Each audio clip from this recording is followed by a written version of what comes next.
Hi, I'm Valencia Mackie, and I'm going to talk to you today about the 6 pillars of successful planning. The first is exceed expectation. Understanding the essence of exceeding expectations, one must delve into the rich, nuanced concept of what it truly means to surpass anticipated standards. This involves meeting the essential criteria and going the extra mile to deliver remarkable results that significantly impact and leave a lasting impression on others. Consider the motivations and the strategies employed by those who consistently achieve such exceptional performance. The second thing we must do is an in-depth research on excellence models.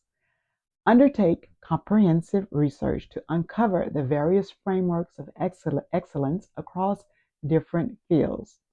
This exploration should closely examine the principles and the best practices that characterize outstanding performance. By understanding these models, you can gain valuable insight into what constitutes excellence in diverse contexts. The third thing we must do, explore the exemplary lives of role models.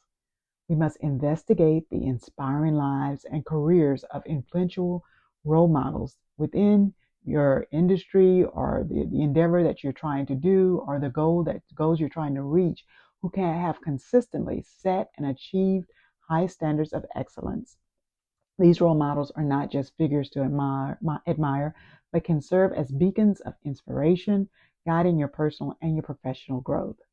We need to analyze their unique qualities, their work habits, and personal philosophies that have propelled these individuals to success and identify the lessons learned from their experience. The fourth thing we must do a self-evaluation of our limits and our potential. We must consider thoughtfully assessing our boundaries and limitations. We must reflect on our unique strengths and challenges, identifying specific areas with opportunities for growth and self-improvement. This process of self-reflection is a powerful tool for personal development, fostering a deeper understanding of oneself and uncovering the potential within you that can be harnessed for future success. Ultimately, models of excellence typically incorporate 2 or more required vital attributes, and I'll talk about those on another session. However, these required vital attributes meet the distinct demands of planning. Recognizing and cultivating these qualities can set the stage for extraordinary achievements. The second pillar that I'm going to talk briefly about is structure matters. When it comes to structure, individuals must research the various structural models that can impact their endeavor or their business or their objective, whatever they're trying to accomplish. They have to research. And in their research, when they look at these models, they have to evaluate the pros and the cons. Some of the pros, 2 of the pros or pros you want to look at, you want to be able to identify the strengths of each structural model that can enhance the efficiency and the effectiveness of what you're trying to accomplish. And then 2, you want to explore how the different structures can foster communication and collaboration within your endeavor, with individuals, your systems, so forth. Then you want to look at the cons. You want to be able to assess potential drawbacks or limitations that may hinder performance. And secondly, understand how specific structures may lead to confusion or misalignment of your goals. Then too, when you're looking at structure, the second thing, you must be able to identify the best fit for your endeavor. In order to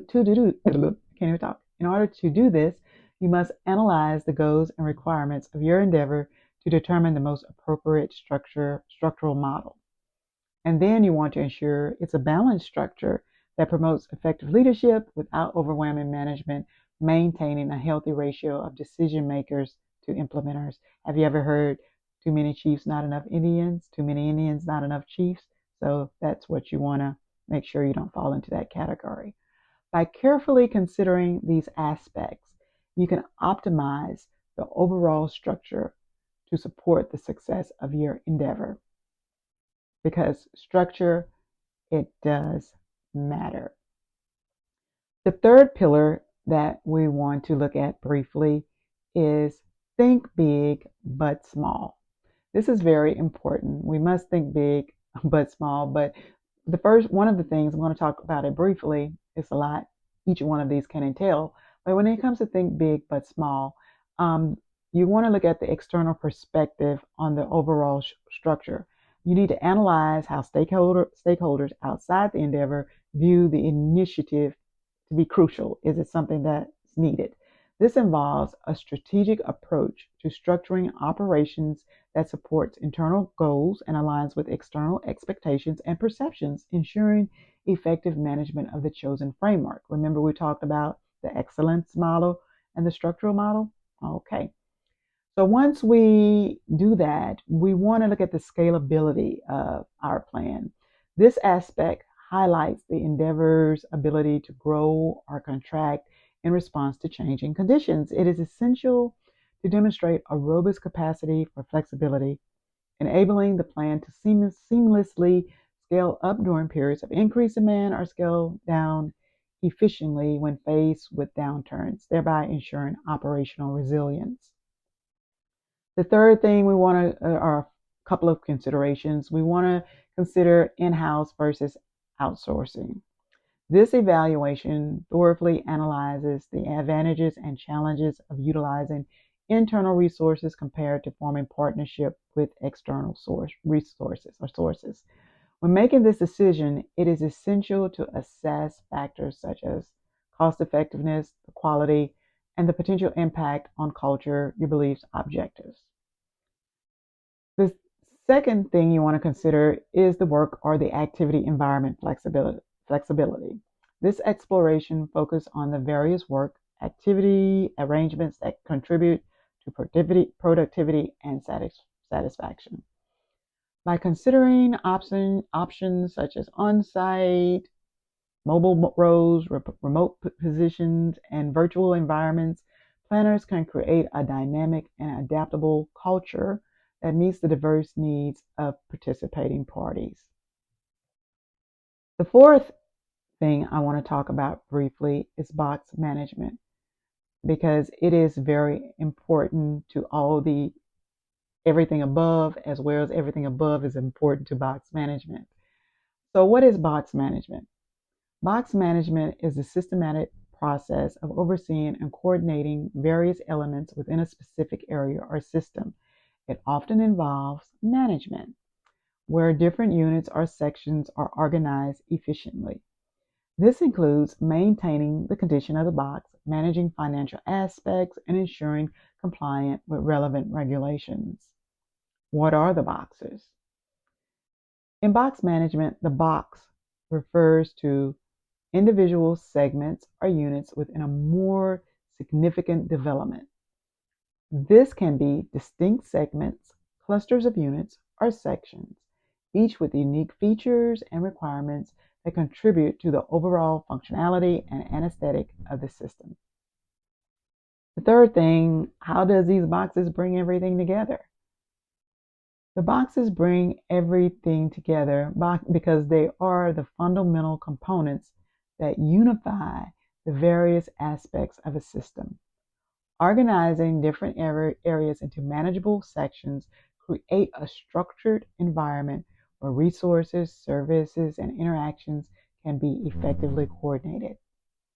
This integration ensures that all parts harmoniously enhancing efficiency and promoting a cohesive experience for stakeholders. So now that we have talked a little bit about boxes, what is the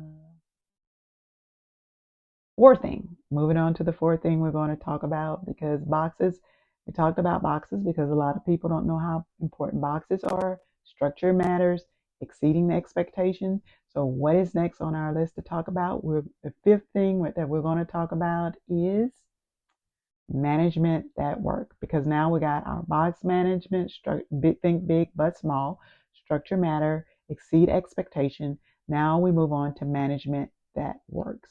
And management that works includes dynamic systems.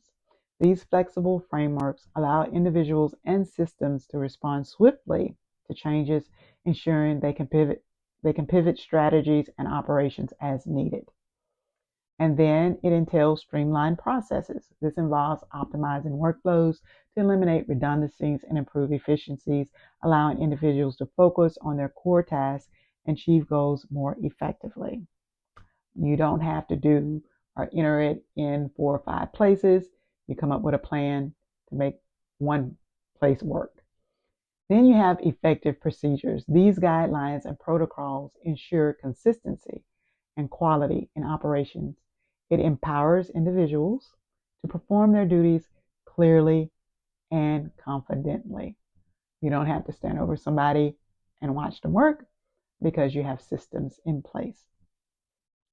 Then, on only then, can you look at innovative workflows. Once you get your systems, your processes, and procedures, then you can look at innovative workflows. This entails incorporating creative approaches and modern technologies to enhance collaboration and productivity, enabling teams to work smarter and more efficiently.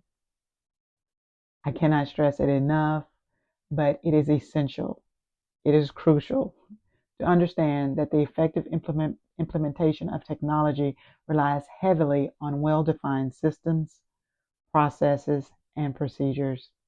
Before introducing any new technological tools or solutions, planners must first establish a solid framework that outlines how tasks will be carried out, roles will be defined, and workflows will be managed.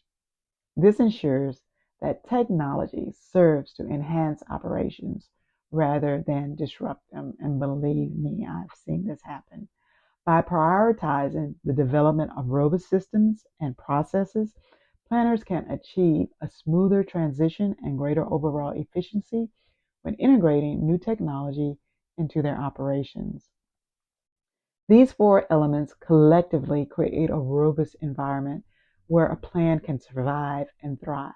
They promote a culture of adaptability, empowering individuals to manage information and resources effectively at every level while rising to meet new challenges head on. So now that we have discussed the 5 exceed expectations, structure that matters. Oh, and the others. Now we're going to talk about seeds to grow. Embarking on a journey of growth and transformation involves careful planning and execution. Imagine a dynamic landscape where your vision takes root, flourishing with the right resources and a dedicated team or individuals to set this endeavor in motion. Envision the goals guiding your direction. These are the seeds of progress. And what we want to see more than anything in our endeavor and what we're doing, we want to see progress. Next, we want to gather a diverse arsenal of resources, knowledge, and technology or funding to nourish your ambitions. Each resource, like sunlight and water in a growing plant, is vital, ensuring you have the tools necessary to thrive. Equally important is cultivating a passionate and skilled team or individuals that are helping you to make it happen. You need to have them be passionate and skilled. So surround yourself with individuals who share your vision and bring unique strengths. This group will be the heartbeat of your initiative, collaborating and innovating to forge pathways for change. By aligning your goals, strategizing your resources, and empowering your people, you can create an environment ripe for growth and transformation, where progress isn't just a possibility, but a vibrant reality. These 6 pillars, they are not like I can do 2 or I can do 3, but these 6 pillars are necessary in order for any plan to thrive and grow. Every successful plan relies on these key pillars: exceeding expectations, structure matters, thinking both big and small, effective management, and fostering growth. Let's embark on this exciting journey to unfold new horizons when it comes to planning, because it's more to planning than you think. I'm Valencia. Thank you for joining me in this session. I tune in, more to come. Have a great day or night.